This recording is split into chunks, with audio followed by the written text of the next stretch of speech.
Hey everyone, I have a great little update for you. I am so excited about this. So, I have really liked in the past this app called Adobe Paint Can. It's from Adobe, and I thought, you know what, this app could be so much more. This could be better. And my biggest complaints with Adobe Paint Can in the past was the fact that it only recorded very small images. It only created small images, maybe it was like under 2,000 pixels. You couldn't print it any bigger than maybe a 4x6 or maybe an 8x10. Now they've changed that. So here's my story. My husband is working through 42 seasons of This Old House. 42 seasons of public broadcasting This Old House shows. And I love him. I love him. I don't have to have my 1,000% attention on the show though. So I tend to look at my iPad while he's watching. And I was really doing my weekly check to see if there's anything new and cool out there, because I love to do painterly processing and I'm always looking for the next best thing. Or in this case, I just opened it up in the hopes that maybe something had been updated. Possibly it would be a little better. I did not have high hopes, but when I opened it, I got a notification that they had an update, and I updated it, and it's so cool. So let me share with you today. All right. So what I'm going to do first is I'll just show you what it looks like. It's this orange icon here. You open it up, and the first thing that you're going to do is bring an image in. I have one in already, but I'll show you the process. You go to the start menu at the bottom, go to photos, and then bring in the photo that you want to edit. Now, the first thing before you do anything else is to make sure that you change your settings. You want to make sure that you're working on a file that's big. So go to settings, which is on the right-hand side of the bar at the bottom. And you can mess with the other settings if you want, but the main one that we want to focus on is advanced, which is the resolution section, which is legacy or maximum. I don't understand why this happens, but I had to literally open and close the program several times in order for maximum to stick. It kept reverting back to legacy. So do double check before you start painting to make sure that you're on the maximum, which gives you about a 16 megapixel output. Not massive, but you can definitely print bigger than you could before, which was only a 4 megapixel output, which is basically nothing and sort of worthless. I did use this app though, and then integrate it as a layer in bigger projects because I do like the look, and I thought it was pretty brilliant at the time, but just hamstringed because of the resolution factor. It just was so frustrating. But so now it's better, and it's awesome. So anyway, you want to go into the settings and make sure you adjust that. Now, there are a couple different choices for the way that you go about editing a picture in here. You have presets and then manual. This is the preset section that you see on the left, and then there's manual. As you start to play with this, you might find one works better than the other. In this case, presets is not at all problematic. I actually really like the presets, and I use it 99% of the time, or did before. Now I'm just getting back into it. Manual is fun when you get bored with the presets, or if you just want to take full control, but I actually find the presets to be super helpful because they have a preview window at the top which explains what on earth each preset is doing, and it also just outlines the various functions, what it's doing right from the start. So I'm going to go through those with you. One of the things to make a note of, if you're in the presets section, you don't have a size or an opacity function in the presets area. You do in the manual. So if I go to manual, it's to use a lower opacity of one of the brushes since they don't have an opacity slider in the main one.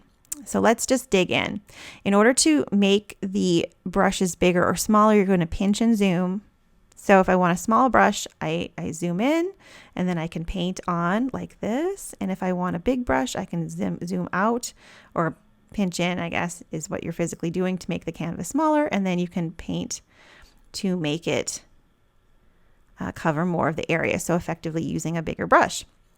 Let's talk about the options.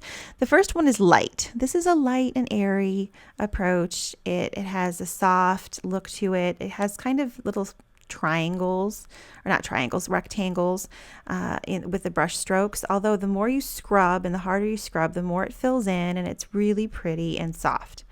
So that's a nice one to start. I think that's why they have that one as the main one up at the upper left corner where a person is more than likely to start because it looks good. You can also not cover the whole canvas. You can be, it does respond a little bit to your finger, and I think it's more how much you do it. If you keep scrubbing over the same spot, it gets heavier. I do use my Apple Pencil sometimes, and I believe that's a little bit more responsive as far as opacity goes, but don't quote me on that. I'm not sure if it's just my imagination or if it's really doing that. Then you have the heavy setting, which is heavier when it comes to strokes. You can see much more defined strokes. And again, if you want more detail, you zoom in. There is a button called the peek button at the bottom where you can see the original photo. So you can kind of get a better grip on where you're adding your little strokes. So that's very helpful. Coarse is more painterly. It has more brush strokes to it. There's another option that's similar but a little bit more aggressive coming on down the line. But you can see here you can tap or you can scrub. It just changes with however you want. Think about this in terms of maybe making your own textures. Pretty fun. And then when you zoom in, of course, it's smaller like that. Then there's outlines. Now, outlines is great for buildings, cars, anything that has a structure that you want to preserve. So if you have a little house or anything like that, you can scrub over it and it's going to try to maintain the general shape, but it's not going to necessarily maintain the details. And your mileage is going to vary, but it has kind of these squiggly lines that seek to find the edges of things, but it makes S shapes quite often, more than not. So I go back in here maybe with a light brush and clean it up, and then we're going to get into the detail section next. So that's outlines. Whoops. What am I doing? Then we have structured, and this gives you more of a defined shape. You'll have to play with each one, but this is really helpful if you're trying to maintain areas, blocking things in. It seeks to keep the general shape of something without spilling over. Organic has a randomization to it that's really nice. It's kind of a cross between other brushes that are here, but it feels more organic. And of course, size varies depending on how you're pinching and zooming. Face is awesome. Now I use face very frequently. You saw that it sort of jumped in on its own when I hit face. It's assuming what you want the most detail on. And so it works for anything that you want more detail. Eyes, lips, facial features, but also flowers. This is going to give you the best shot at maintaining detail. And of course, the more you zoom in, the more detail that you're going to get. Use the peek button to kind of see. Here are some little tendrily things. So as I go over those with the face button or face brush, it's going to help maintain that. Lines. Now this is very different. The lines don't always work like you think they're going to do. I use them for stems a lot, but watch, if I go down and drag a line, now as soon as I lift my hand off, it's going to snap into a paint stroke. So it looks like just a regular digital line. When I release it, it releases into a paint stroke. So it's a little bit of a wild card. You don't always know how that's going to look. And it also picks up the color from where you start. So for instance, if I drag a line down from the orange into the green, it's orange.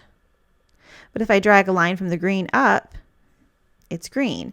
So it picks up the color from wherever you start and then draws with that and then sort of snaps it to a painted effect. And so it's a bit of a wild card. You don't always know what you're going to get, but it's great for adding details around windows or adding stems, like I said. Now, extras. This is a fun part. I love this. You have smooth, which smooths out areas that you want to be nice and creamy. And then there's texture. Now look, this adds thick paint strokes. And then, of course, when you go smaller, they're smaller paint strokes. But it's thick paint. And it picks up whatever color you hit first and drags it out. Really, really fun. I love the texture function. It's very similar to the coarse. Coarse is kind of similar to that. But as you can see, you can have a lot of fun with this. Then we have erase, which erases down to the canvas.